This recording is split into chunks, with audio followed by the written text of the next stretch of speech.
Tribuners, dalam beberapa waktu terakhir, Stadion Kanjuruhan menjadi sorotan publik.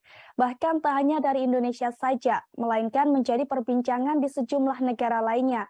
Dilansir dari tribuntravel.com, hal ini terjadi karena Stadion Kanjuruhan menjadi lokasi dari tragedi sepak bola yang menelan korban.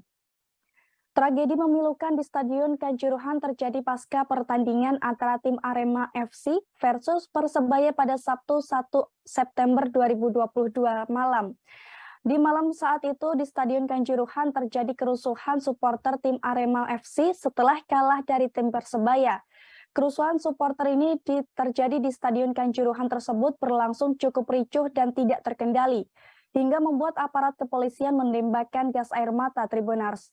Naasnya dari kejadian tersebut, banyak supporter serta polisi mengalami luka-luka dan sesak nafas. Bahkan hingga menelan korban meninggal dunia lebih dari 100 orang.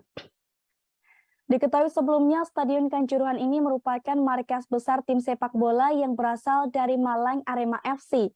Tepatnya stadion ini berada di Jalan Trunojoyo, Krajan Kedung Paridaringan, Kecamatan Kepajen, Kabupaten Malang, Jawa Timur. Sebagai pusat kegiatan olahraga, Stadion Kanjuruhan merupakan salah satu bangunan legendaris yang ada di Malang. Stadion Kanjuruhan sendiri didirikan pada tahun 1997 silam, Tribuners.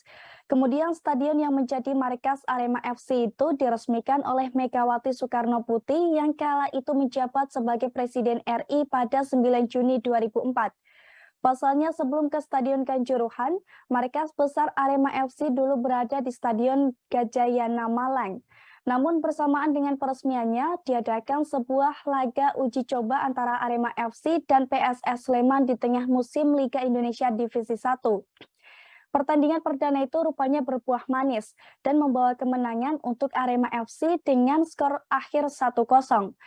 Setelah itu, Stadion Kanjuruhan menjadi banyak saksi sejarah bagi perjalanan tim Arema FC dan Aremania bagi fans klub Arema.